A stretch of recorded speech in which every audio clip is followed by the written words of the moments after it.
ini namanya Christoffel simbol ini, namanya Christoffel simbol.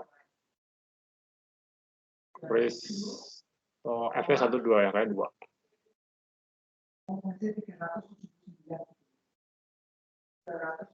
Nah, kalau kita gunakan Christoffel simbol ini, maka kita bisa mendefinisikan turunan yang bersifat invarian. Jadi turunan parsial sebelumnya kan kita punya aksen misalkan, ini bukan bersifat tensor. Nah, kalau kita kurangkan ini dengan ini Christoffel simbol, kalikan dengan aksen lambda misalkan ya, maka bisa ditunjukkan ini transformasinya akan memenuhi hubungan seperti ini.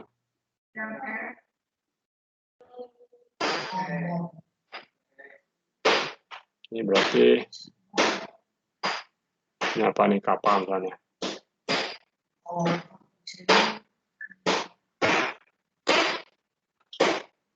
Jadi ini karena dia bersifat tensor,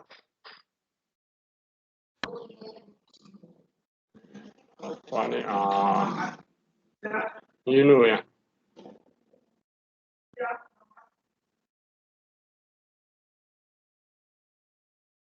Nah, kira-kira seperti itu. Jadi kita lihat bahwa besaran ini kita sebut aja misalkan B aksen ini adalah bersifat tensor. Ya, tunjukkan sebagai PR lagi ya. Ini gampang.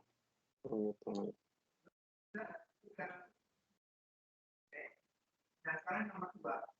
Gas yang meletup di dalam silinder mobil 200 derajat. Berapa jamur disebut yang sama? Berarti saya sekarang ambilnya Celsius sama jamur. Tapi C bagi F sama dengan C-nya kan tetap 5. Yang 4. C-nya 250. Jadi C-nya saya ganti. Nah, tinggal tulis balik lah. Bang. Bagi F sama dengan 5 bagi 4. Jadi kita definisikan turunan kovarian adalah seperti demikian. Jadi turunan kovarian. Ada hurufnya harus ada di kiri. Berarti 5R. Misalkan mu diturunkan kovarian, kita pakai titik koma sekarang. Ya, kita ikutin aja, berarti adalah A mu gitu ya, kurangi misalkan seperti itu. Jadi kita tahu di besarannya adalah bukan tensor.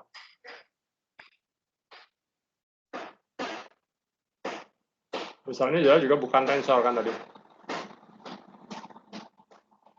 Tapi besarnya adalah tensor.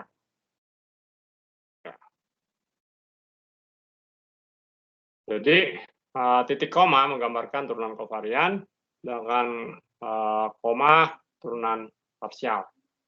Kira-kira seperti itu ya.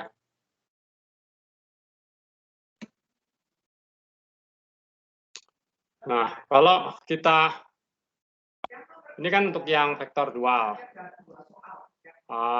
Untuk yang vektornya sendiri juga sama nanti turunannya. Cuma tanda dari gamanya yang berubah. Dicek aja nanti. Atau sebelum itu mungkin kita perkenalkan dulu notasi lain yang sering dipakai untuk turunan kovarian. Jadi kadang-kadang seperti ini, kadang-kadang ditulis juga nih ekuivalen juga dengan kalau kita tulis biasanya pakai segitiga seperti ini. Berarti ini nu kan, nu ya. Itu sama dengan koma nu ya, titik koma ya. Seterusnya di atas persis ya. Jadi ini turunan terhadap kovarian terhadap x nu atau x mu, x nu di atas dia. Saya kira seperti itu. Nah, sebagai tugas buktikan juga bahwa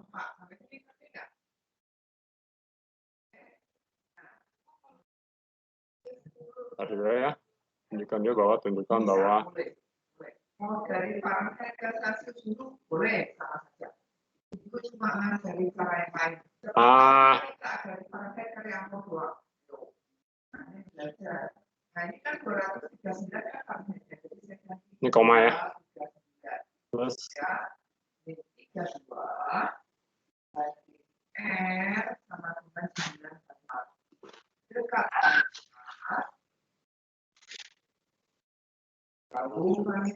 Ya. Atau kalau pakai notasi yang di atas ini sama juga ya, berarti del apa? U A lambda sama dengan nih notasi dari mu A lambda tambah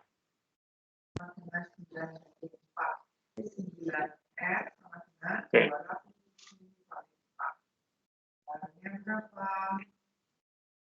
Dan seterusnya ya, tunjukkan bawah ini, terus yang lain juga sama. Misalkan kalau indeksnya ada 2 gimana? Misalkan kita punya tensor, kita turunkan kovarian terhadap A mu nu lambda misalkan. Sama juga ya, kita koma lambda dulu parsial. Plus minusnya tergantung ya. Kalau indeksnya di bawah semua seperti ini maka dia jadi minus. Maka indeks yang mana nih, coba kita mau yang U dulu misalkan ya. Jadi berarti alpha U lambda. Ini berarti yang U-nya kita buat jadi alpha, jadi mu ya. Minus lagi sama seperti sebelumnya. Jadi kita ganti sekarang yang indeks yang nu-nya ya, minus. Berarti ini berubah menjadi nu lambda alpha, berarti ini adalah mu alpha. Jadi ada polanya ya, bisa dilihat polanya. Kalau indeksnya di bawah semua dia minus semua, ini dicek aja sebagai tugas. Juga kalau misalkan di atas bawah,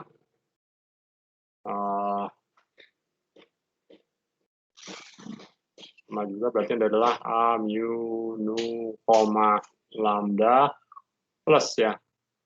Mu-nya di atas berarti jadi positif, yang satu jadi negatif.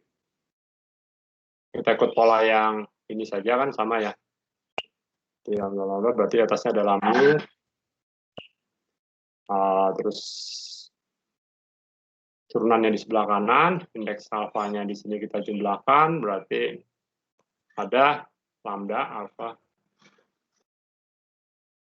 Lalu A ini nggak berubah nu-nya. Sekarang ini tetap jadi minus ya, jadi sama seperti yang ini saja. Ini nggak berubah, sama. Salah.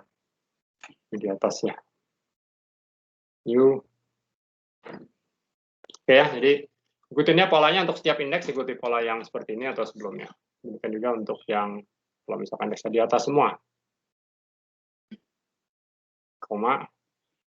Kebayang berarti ini adalah A mu nu koma lambda, berarti plus semua ya.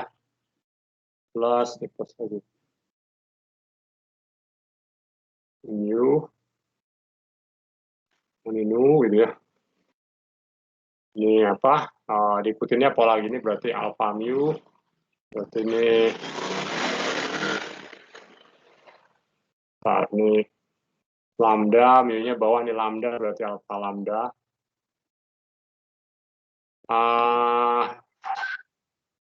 Apanya berarti ini indeksnya dia kontraksi yang depan berarti alpha nu gitu ya.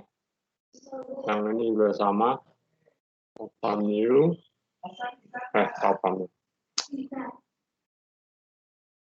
Lambda ini berarti mu alpha.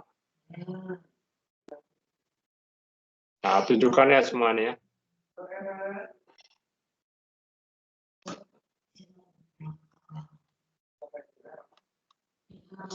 Dan ini semua adalah tensor rank 3, berarti ini semua adalah ini rank berarti ini ya. Ini semua.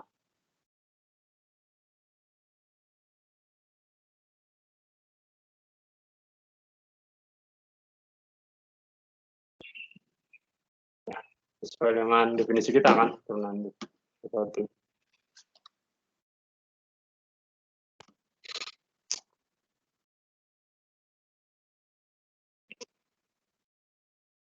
Jadi prinsipnya sederhana, untuk turunan kovarian dari turunan parsial dari sebuah tensor tambahkan satu principal simbol sesuai dengan tandanya dan bentuknya untuk apakah dia kovarian atau untuk yang kontravarian itu tambahkan juga yang tandanya sesuai untuk setiap indeks ya.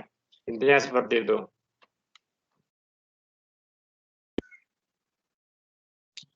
Nah, selanjutnya aturan-aturan turunan berlaku umum di sini.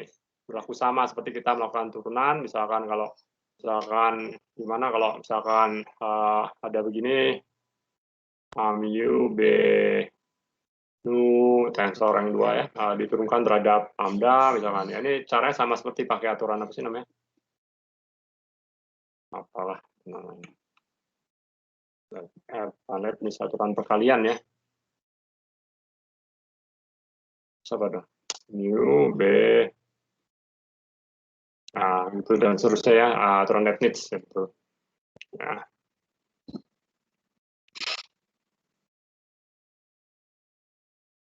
Yang perlu diingat juga bahwa operator turunan kovarian itu biasanya umumnya tidak komut dengan yang lain. Jadi kalau misalkan apa? Kita tahu bahwa ada mu, nu itu kita bisa tulis bahwa mu, tapi secara umum misalkan itu biasanya secara umum tidak sama dengan umumnya ya, saya tulis begini tapi artinya yang secara umum. Mungkin ada yang sama tapi tidak secara umum. Nah, sebagai PR lagi, sebagai konsekuensi dari definisi dari turunan kovarian itu tunjukkan bahwa ya,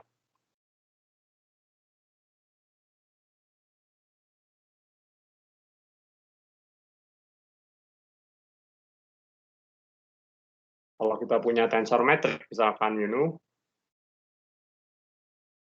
maka ini hasilnya adalah sama dengan 0. Ya, ini adalah hasil yang atau sifat yang penting dalam relativitas umum.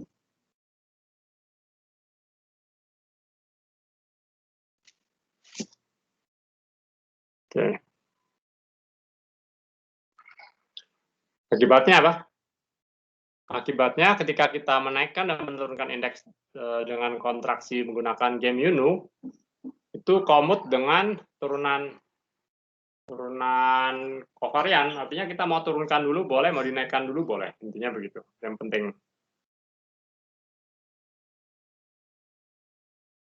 Dan akibatnya nanti dalam persamaan medan Einstein-nya kita bisa mendapatkan suku energi vakum yang berkaitan dengan sifat matematis ini di kosmologi nanti.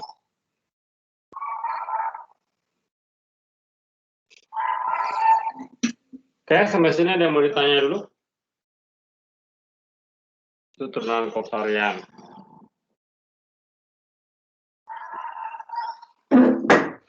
Ada saya cari minum dulu.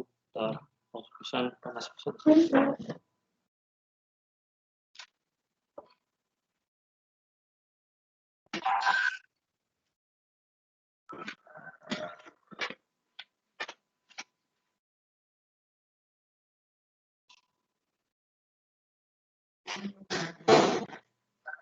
Yuk, sudah ketemu? Nomornya berapa?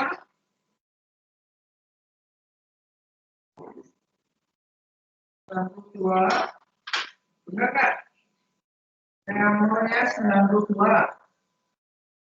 Lihatnya, Celsiusnya. Oke. Kalau sini 115. Bagus. Pengen jawab itu. Sekarang yang B, yang 833 Fahrenheit.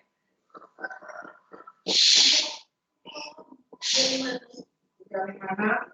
Reamus. Iya. Pak, Celsiusnya.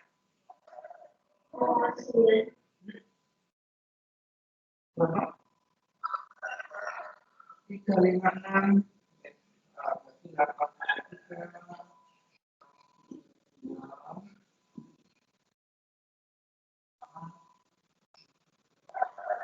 Ya betul, 356. Dan fixnya berapa?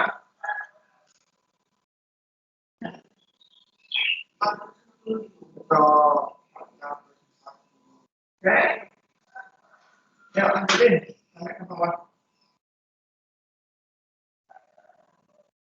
Prinsipnya sama. Aaron, tahu belum Aaron? Yang nomor 4, Aaron. Terus nomor 4, yang AB itu kan yang nomor 3.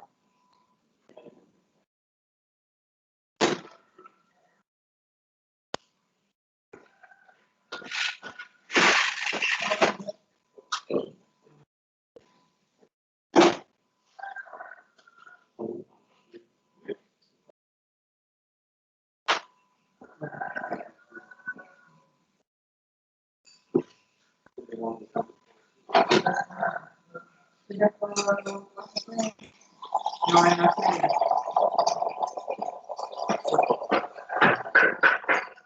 yang tak mulai besok, no? Oh, ada.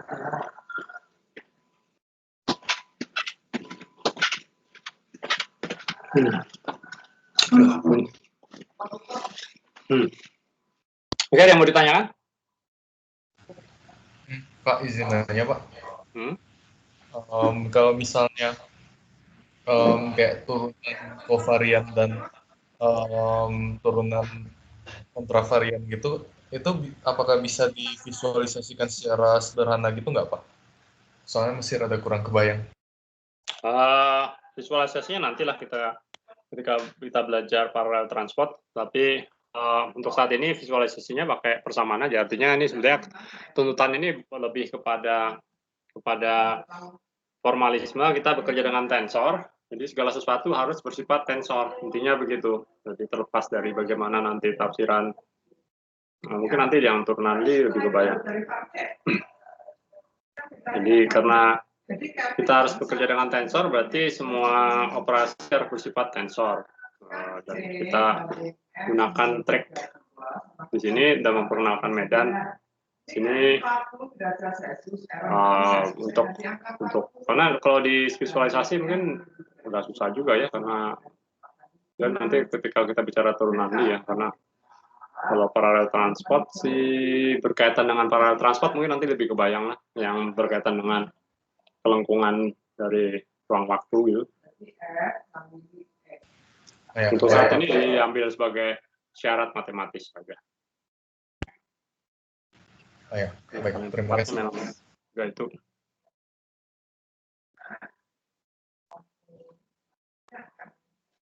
Nah, yang kedua tadi kita bisa lakukan dengan turunan absolut ya, absolut derivatif.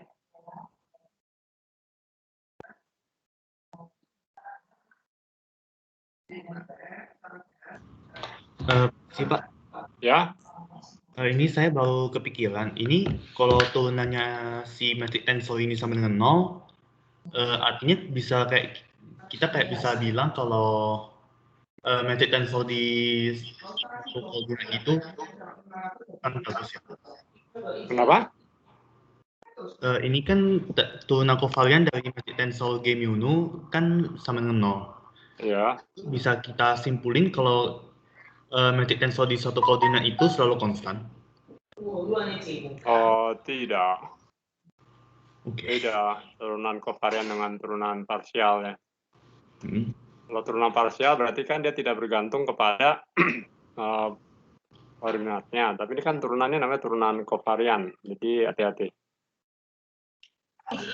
Baik, Pak. Ya. Masukkan aja ke persamaan semula, itu kan berarti kan ada do G mu nu-nya misalkan konstan itu kan konstan terhadap, kalau ini kan berarti konstan misalkan apa? G mu G beta misalkan. Nah, itu kan artinya konstan, tapi kan yang kita tulis bukan seperti ini kan. Nah, yang kita tulis adalah pakai turunan kovarian ya. Nah, kalau ini memang betul konstan. Kita bukan seperti ini.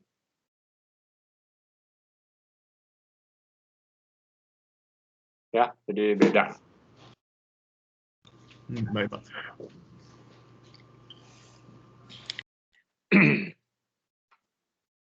Nah, kita belajar mengenai turunan kovarian itu sebagai turunan yang kita definisikan di seluruh manifoldnya, di seluruh ruangnya, dalam bentuk turunan parsial plus suku koreksi kan yang mengandung apa atau memiliki sifat non tensorial. Jadi tadi mengandung Aristotle simbol. Nah, kalau turunan derivat absolut derivatif, turunan absolut itu didefinisikan hanya sepanjang lintasan yang apa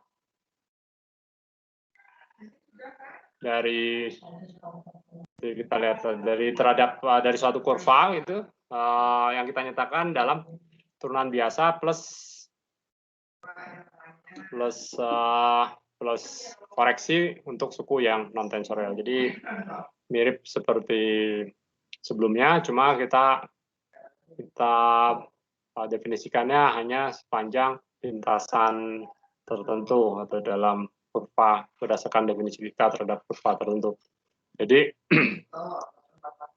biasanya kita definisikan turunan intrinsik itu misalkan dalam bentuk D sigma, jadi terhadap kayak semacam turunan berarah lah kalau masih ingatnya.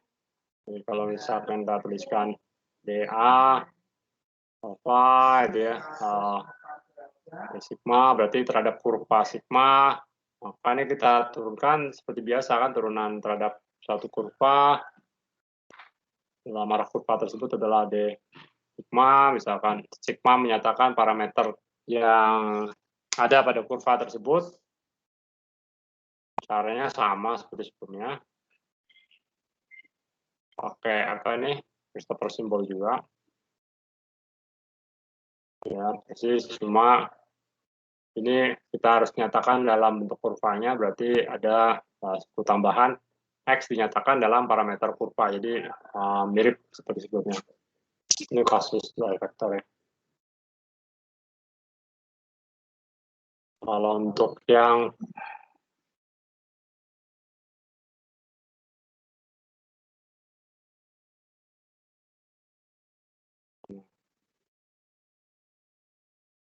terus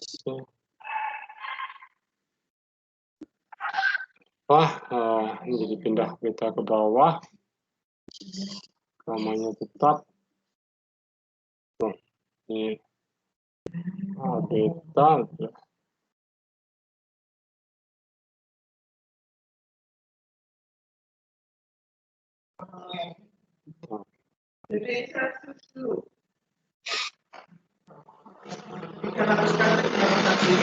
dan seterusnya sama seperti turunan kovarian aja sih. Untuk yang rank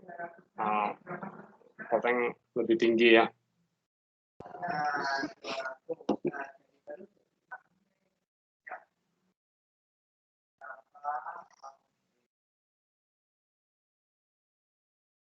Jadi polanya sama, tinggal bedanya cuma konteksnya dan di dalam arti kita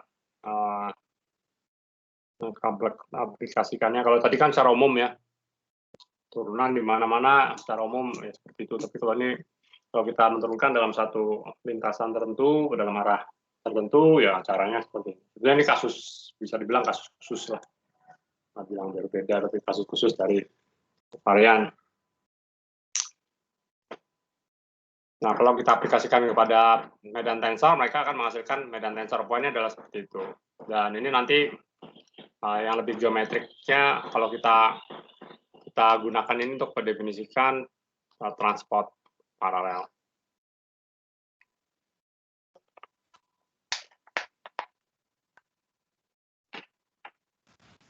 Maaf Pak, izin bertanya lagi Pak. Yang ya. Sigma itu tadi apa ya Pak? Sigma itu lintasannya, kurva. Parameter kurva. Kita bisa main belakang ini.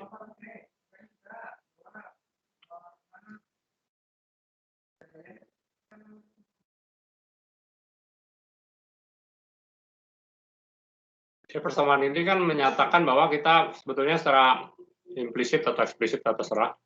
Kalau di persamaan ini sebenarnya kita mendefinisikan suatu kurva kan atau path atau lintasan ya, lintasan lah. Contohnya apa? Berarti kan X, gamma, sigma kan lintasan.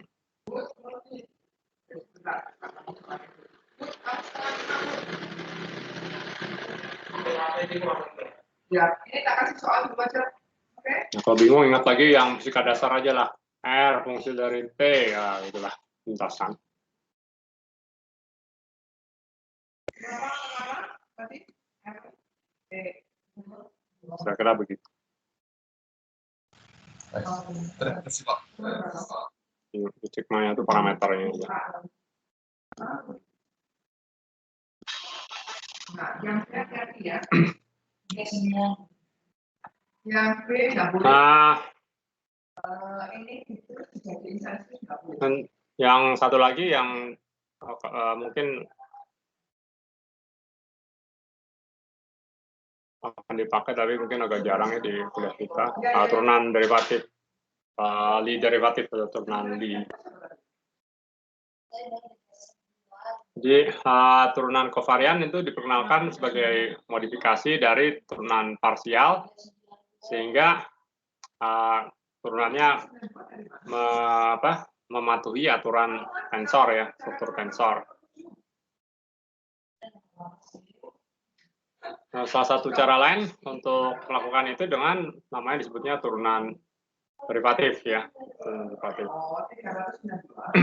Turunan derivatif, otak saya udah ngaco ya, panas. Turunan Lie derivatif. Jadi turunan kovarian itu menggunakan turunan dari tensor metrik kan untuk meng-cancel. Ingat ya, gamma itu ada turunan dari tensor metriknya atau Christoffel simbol untuk meng-cancel suku-suku yang non-tensorial yang muncul dalam transformasi dari turunan parsial. Nah, jadi intinya adalah turunan kovarian atau turunan absolut itu menggunakan turunan dari tensor metrik untuk meng-cancel suku-suku non-tensorial dalam transformasi turunan parsial. Jadi menjadi bersifat tensor. Nah, itu menggunakan turunan dari medan vektor lain atau medan vektor auxiliary atau tambahan atau apapun juga istilahnya auxiliary bisa disebutnya untuk meng-cancel atau membuang suku yang non tensorial itu. Jadi bedanya cuma di situ. Jadi kalau sebenarnya kita pakai turunan dari G, nah kalau di sini kita menggunakan turunan dari medan vektor tambahan yang kita perkenalkan sehingga bisa meng-cancel itunya. Ya, mungkin kalian belum terlalu jelas dari mana medan metriknya muncul di situ, tapi turunkan aja itu nanti. Atau lihat di buku definisi dari tensor metrik dari Christoffel simbol, pasti di situ adalah ada turunan dari tensor metriknya. Ya, poinnya adalah itu. Kita kebanyakan menggunakan yang turunan kovarian biasanya.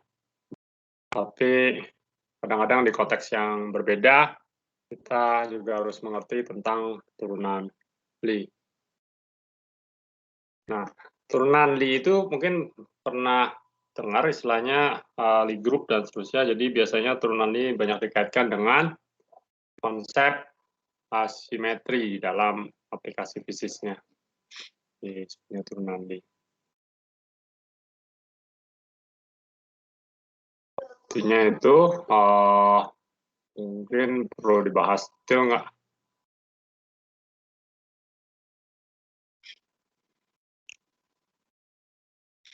Turunan Lie ya.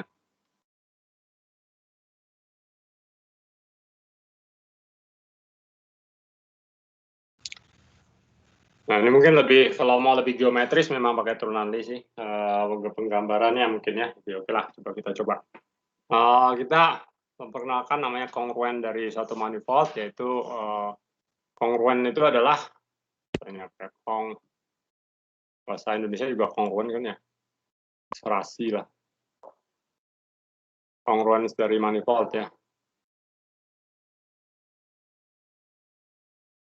Kongruens dari manifold itu adalah kumpulan dari kurva yang tidak saling berpotongan tapi memenuhi kurva tersebut.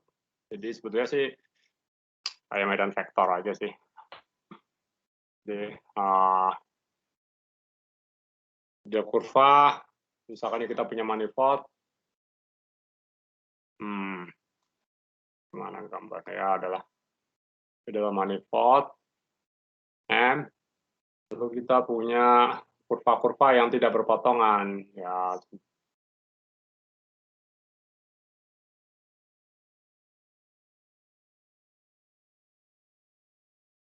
Yang terdefinisi di manifold tersebut.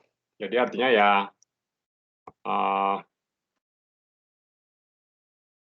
itu disebutnya kongruen dan dia memenuhi. Jadi setiap titik di dalam manifold itu pasti dilewati hanya oleh satu kurva. Ya, kita bisa membangun kurva itu misalkan kalau di dalam bola dunia itu apa namanya? Garis bujur atau garis apalah. Pokoknya salah satu, jangan di yang dari utara ke selatan, ya utara selatan boleh, atau dari yang sejajar dengan khatulistiwa apa namanya itulah. Kalau misalnya kita nah ya. Pokoknya itu memenuhi semua lah. Setiap titik pasti ada lewat garis bujur atau garis apanya, latitude atau apalah. Ya. Oke. Nah, kalau kita punya kongruen, maka kita bisa mendefinisikan medan vektor di manifold tersebut. Nah, ini sebenarnya Bismat aja ya. Ini adalah medan vektor di sini. Dari sini berarti kita bisa definisikan medan vektor kan.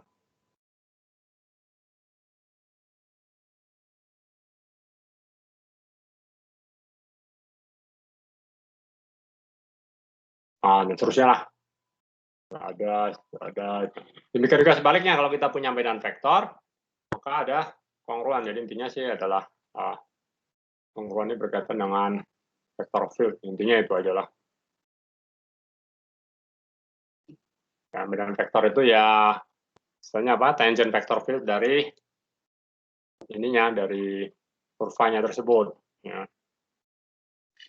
Jadi, biasanya vector field itu kita tuliskan dengan x mu misalkan. Jadi kalau kita punya vector field x mu didefinisikan, maka kita bisa cari solusinya. Biasanya sebutnya kan ruang solusi.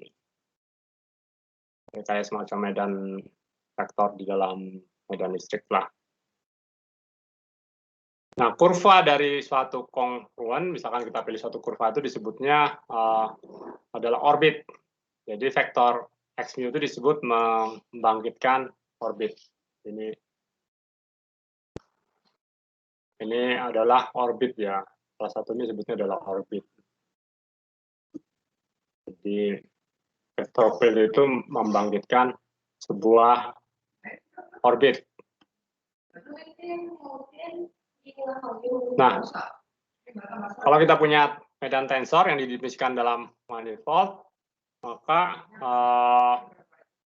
kalau kita punya tensor pada titik P, misalkan kalau kita tarik atau kita geser dari titik P ke titik yang dekatnya Q, maka proses itu disebut dengan istilahnya lead dragging. Lead dragging itu apa ya?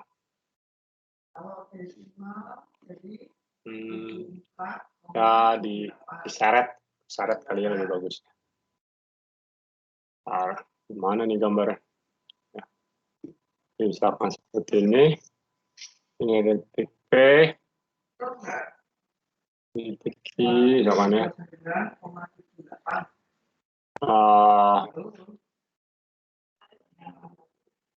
Ini XP.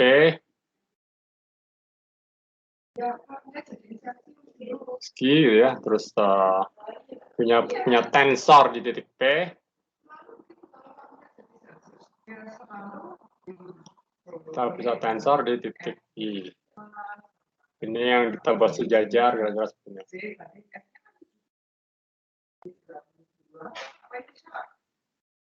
Nah, ini adalah tensor. Oke.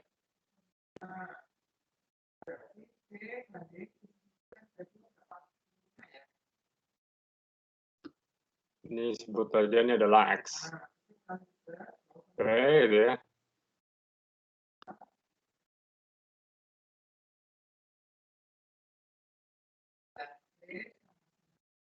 Nah, prosesnya disebutnya proses Lie dragging ya. Kita ini itu prosesnya proses apa tadi Lie dragging.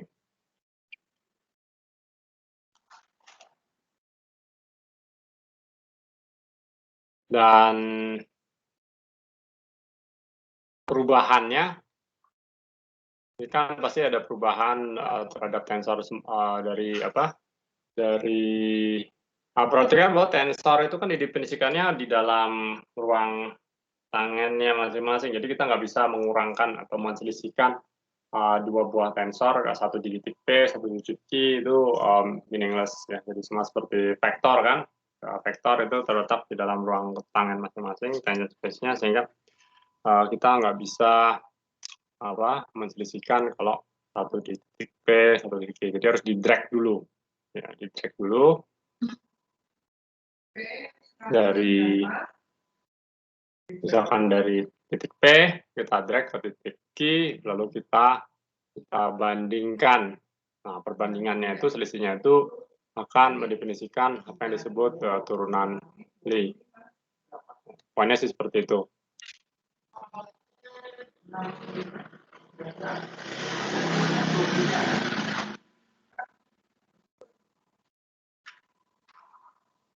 Nah, berarti kita punya dua tensor nanti di titik Q, yaitu tensor yang mana.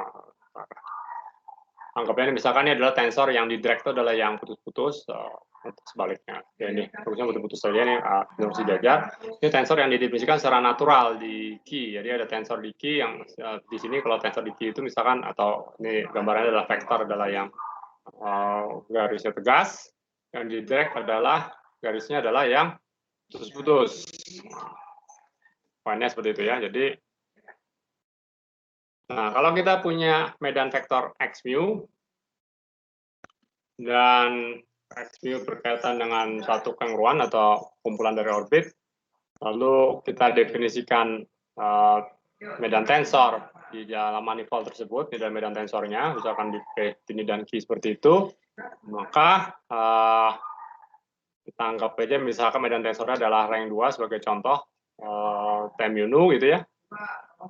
Nah, berarti kita transformasikan dari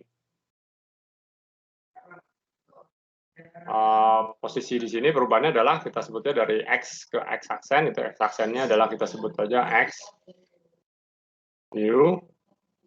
Nah, karena ini di-generate oleh medan vektor X mu, maka ini kita tuliskan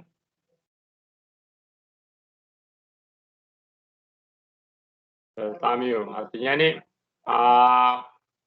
transformasi yang jaraknya sebesar delta mu dalam arah sesuai dengan vektor field tersebut.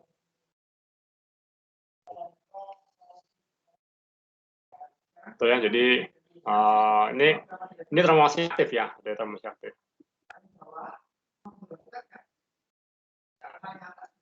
Aktif artinya kita pindah betulan. Jadi kalau yang pasif itu kan kita ganti koordinatnya, tapi kita posisi tetap sama. Kalau ini enggak, kita betul-betul bergerak dari X ke X aksen mu yang jaraknya kita anggap saja delta mu. Ya. Dan kita menggunakan koordinat yang sama ya. Jadi kalau aktif itu artinya sistem koordinatnya sama, cuma angkanya berbeda. Itu jadi mungkin ribetnya di situ kemiripannya. Oke, jadi itu poinnya.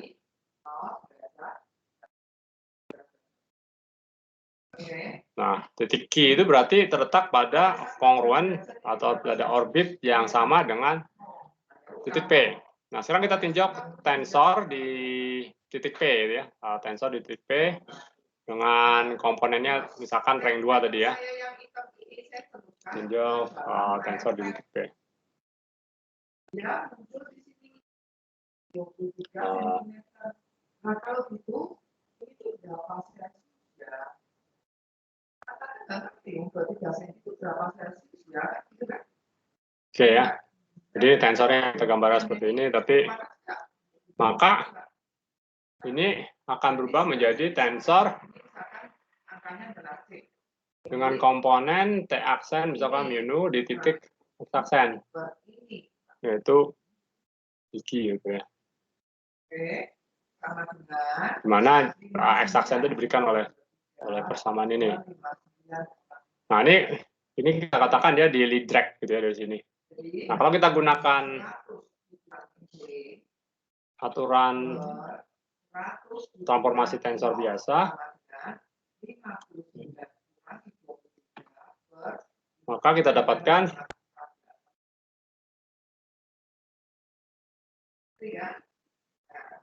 mu aksen itu adalah seperti biasa kan, berarti do X aksen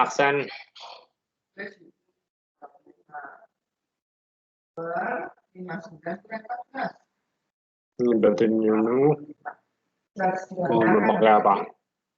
Soal beta misalkan ya, ini adalah alfa beta gitu ya.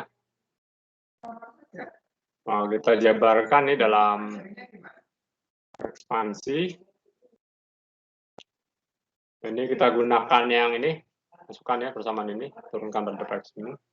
Berarti terhadap alfa beta berarti ini jadi 1 aja kan, berarti T mu lagi. Tambah ini dicek saja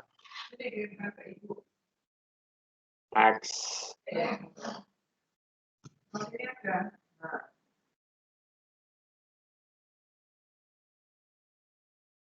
oh iya, ini L nih, L0.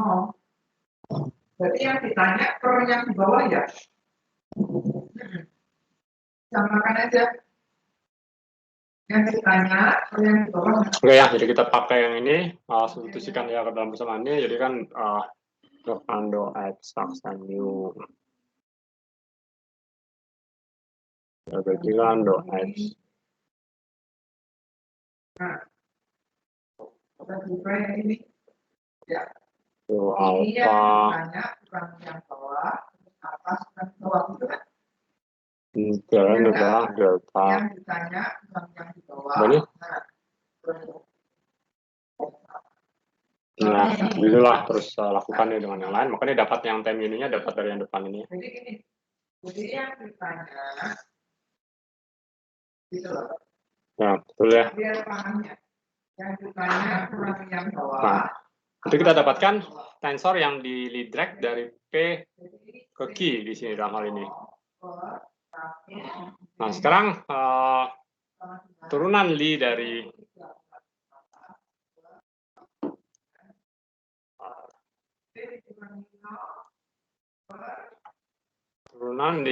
T mu nu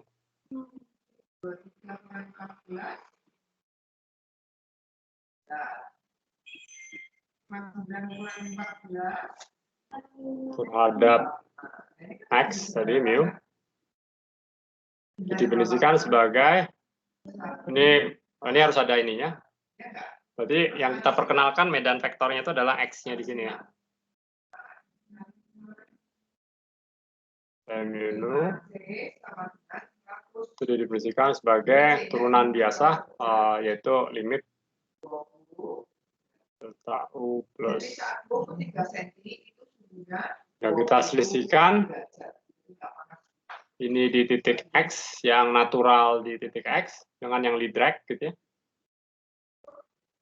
Titiknya harus sama, X aksen, bagi dengan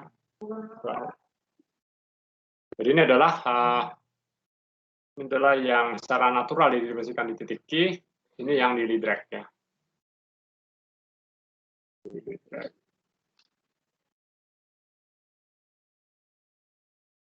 Try fine.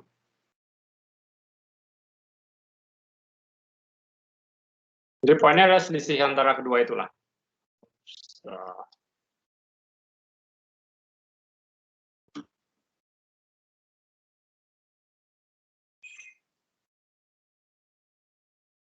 Nah, untuk menghitungnya kita bisa lakukan ekspansi dari yang tadi sudah ya. Yang atas tadi mana? Ya udah.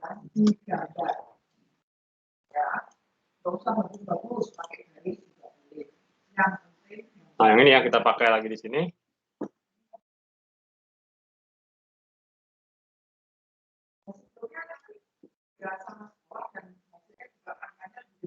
Oke, ya.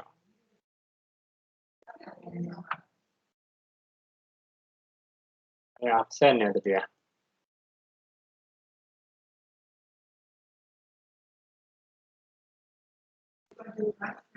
Absen yang tadi.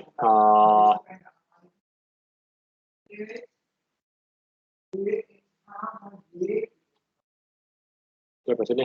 T absen menu absen gitu ya. Nah, entah cara harus hitung lagi yang ini berarti T. Nah, kalau ini kan berarti kita pakai deret scalar ya dalam tanda kutip.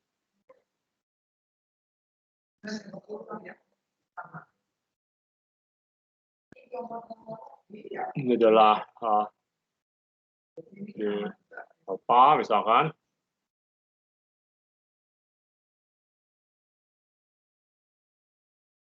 pakai yang tadi lagi juga sama sebetulnya. Tambah misalkan ordernya kita ambil sampai order pertama saja ya. Terus itu yang order kita abaikan. Nah, kalau kita substitusikan, kita selisihkan keduanya ini, maka kita dapatkan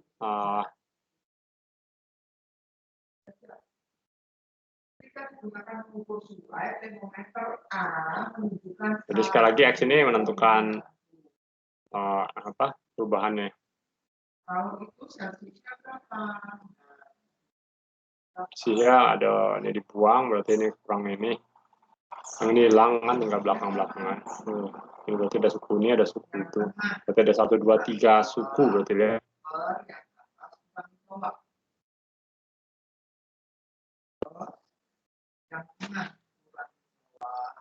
Adalah suku yang mana nih? Cek satu-satu. Bentar ya, saya tulis dulu.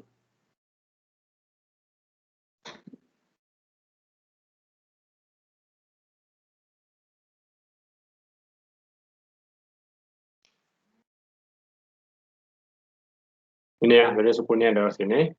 Terus kurangi 2 suku ini kan berarti minus. Ini kita tulis sebagai T.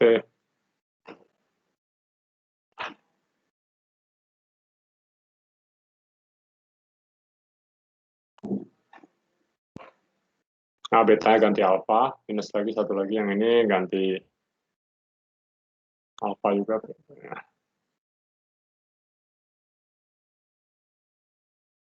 Nah, kata ini.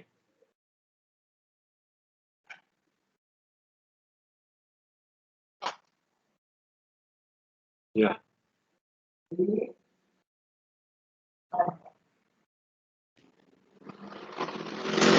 Oke, ya. Ini mana ya? Yang dua ini ke dua yang belakang ya.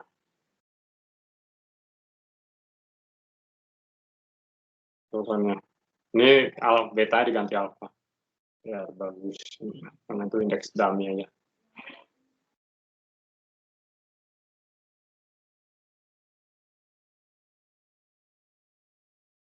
Ya, jadi itu adalah definisi dari Lie derivatif yang nanti bisa ditunjukkan juga bahwa dia bersifat kovarian.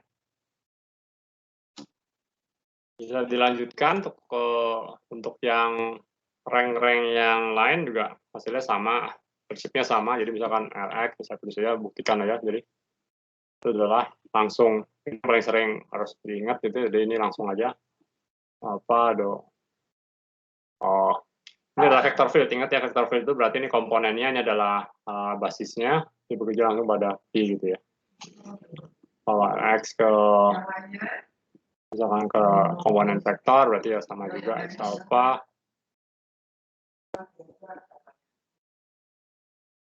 mirip seperti ini ya.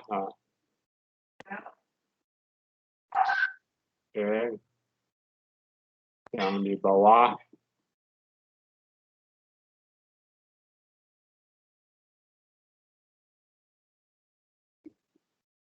plus ya, biasa tandanya cuma kebalik.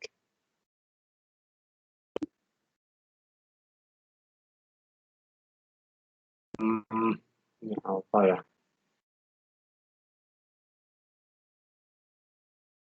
Yang ini mirip ya, kalau di bawah cuma tandanya aja yang kebalik.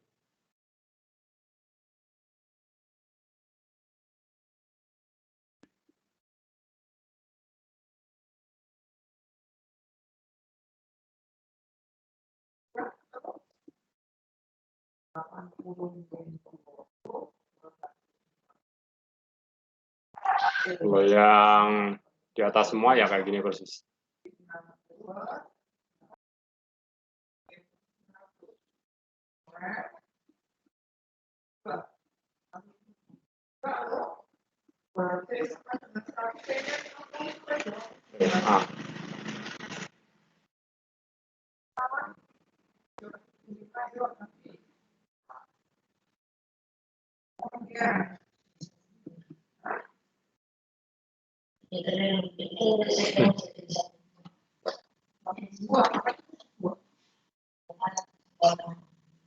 Nah, kira-kira seperti itulah, dicoba aja sih itu.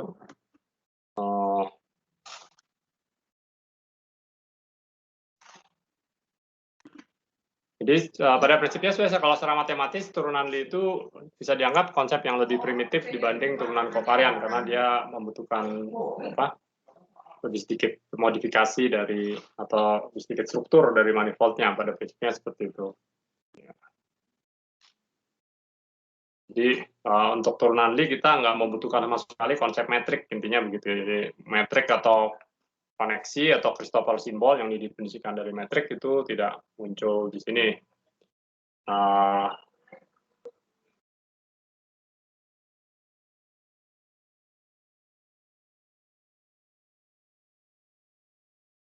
Tapi kalau kita belajar di dalam GR, biasanya mungkin paling sering muncul adalah turun kovarian, dan biasanya untuk kasus yang kita tinjau yaitu yang koneksi yang torsion free istilahnya nanti dan punya metrik, maka turunan parsial domu itu selalu bisa diganti dengan, jadi nanti prinsipnya kita pakai turun kovarian dan jelas ini ganti ya semuanya jadi begini, semuanya akan jadi baik-baik saja. Dan di dalam kasus kita bisa mengganti turunan Lie itu dengan turunan kovarian. Itulah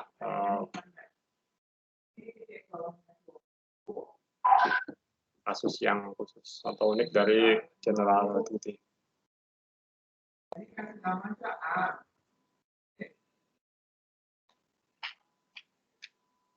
Jadi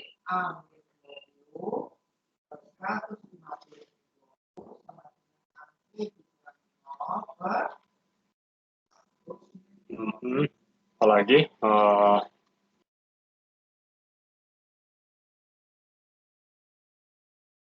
hanya itu mengenai turunan Lie ya. Dan satu konsep lagi yang nanti dipakai, mungkin ini kalau aku pakai secara matematis ya, istilah saja bahwa tensor dikatakan Lie transported terhadap gimana ya?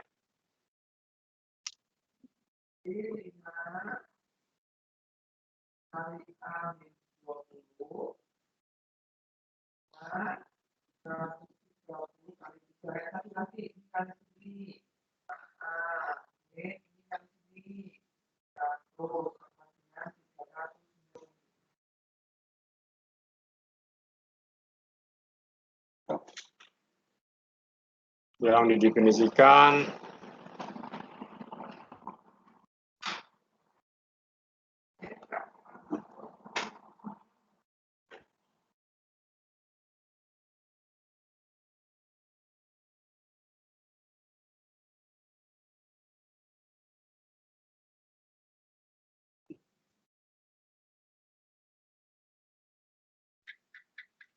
ini nanti berkaitan dengan parallel transport. Jadi saya bilang tadi sebelumnya, sebetulnya ini nanti akan sama dengan turunan kovarian juga kalau dalam kasus general relativity secara umum.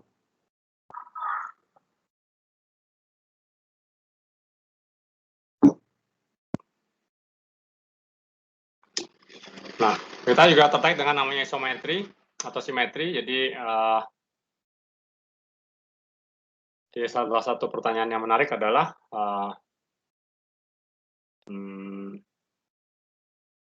apakah ada atau kita langsungnya medan vektor killing ya, langsung lah. Medan vektor killing itu bukan killing field tapi nama orang. K itu memenuhi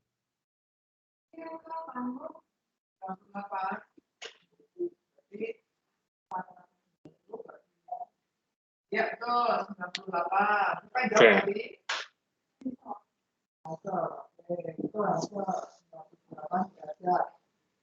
Jadi kita mendefinisikan namanya medan vektor killing yang memenuhi turunan Lie dari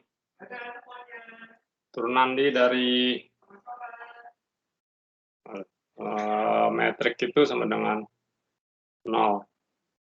Sorry, salah saya lagi.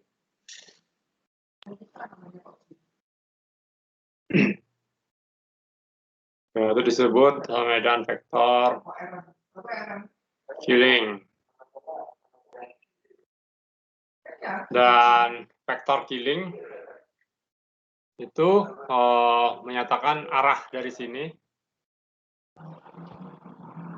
arah K itu menunjukkan arah terhadap mana metriknya invarian.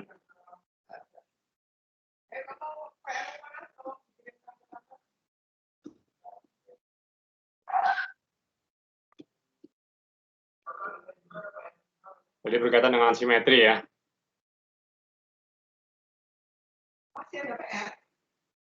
Disebut juga isometris.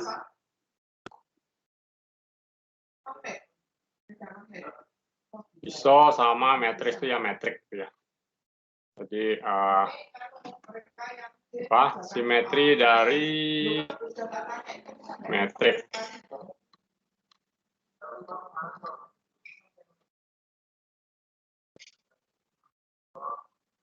Oke, kira-kira itu semua beberapa konsep tensor kalkulus yang mungkin nanti akan muncul lagi, akan dipakai. Ada pertanyaan dulu sampai sini? Kayaknya cukup hari ini, kepala saya sudah pening.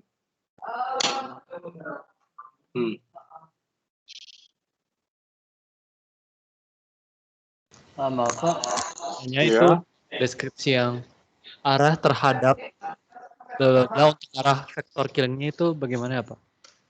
Jadi arah dari vektor killing itu menunjukkan arah terhadap mana metriknya itu tidak berubah atau invarian. Jadi kalau kita bergerak dalam arah tersebut, maka ada simetri terhadap arah tersebut. Jadi dia tidak berubah terhadap misalkan arah vektor killingnya adalah waktu misalkan. Berarti metriknya invarian terhadap waktu. Nomor 1 bisa nggak? Input jawabnya apa? Ketika waktunya berubah, misalkan vektor killingnya adalah tensor momentum sudut, berarti dia tidak berubah terhadap pasti atau misalkan terhadap arah X atau Y atau Z, yaitu menunjukkan simetri dari ruangnya lah, kira-kira seperti itu. Intinya kan seperti ini. Jadi kalau ini kan kalau kita katakan kita transformasikan perubahan dalam arah K itu dari Gemino nggak ada perubahan gitu. Jadi kalau K-nya itu adalah tensor, kalau K-nya itu misalnya sama dengan do T gitu ya, do nol ya. Ya, maka ini menyatakan bahwa ini invarian terhadap waktu gitu. Dan biasanya generator adalah misalkan energi kekal di situ.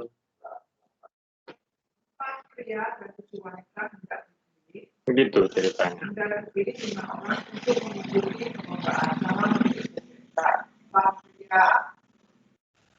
Ada lagi, ngerti ya maksudnya? Pak, Ya. Untuk yang materially deskriptif ini, apakah ada paper seperti paper yang tensor kemarin, Pak? Di bukunya Scoot tuh ada kayaknya. Ayo, baik, Pak. Kayaknya ada. Kalau nggak cari buku yang, kalau mau yang lebih standar dalam arti kayaknya semua orang membicarakan itu dan harus ada gitu yang ya the big book lah. Kalau mau pakai the big book ya gravitation aja lah. Nggak baca ya tuh. Kalau ini pasti ada nih ya. 3 orang pengarangnya siapa sih? Wheeler, Kirsten, satu lagi siapa? M ya? WTM. Milner atau apa sih? Cari aja lah nih. Nah, di sini pasti ada lah. Cukup menarik itu ceritanya di situ, cukup ekspansif dan cukup detail, dan bukunya yang cukup berat karena tebal aja sih, karena dia segala macam penjelasannya ada di situ. Asal sabar mungkin ya, standar lah ini. Ya itu kalau mau yang agak standar dan udah lama tapi mungkin masih tetap jadi standar.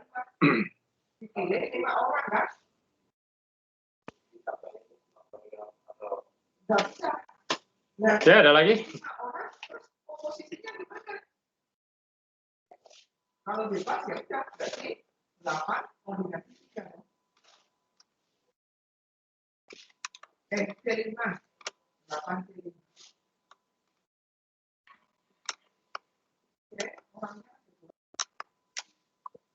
Nomornya cukup hari ini ya. Salah.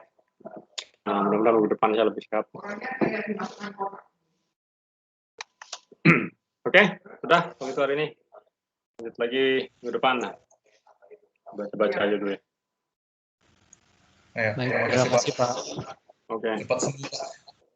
Ya, thank you.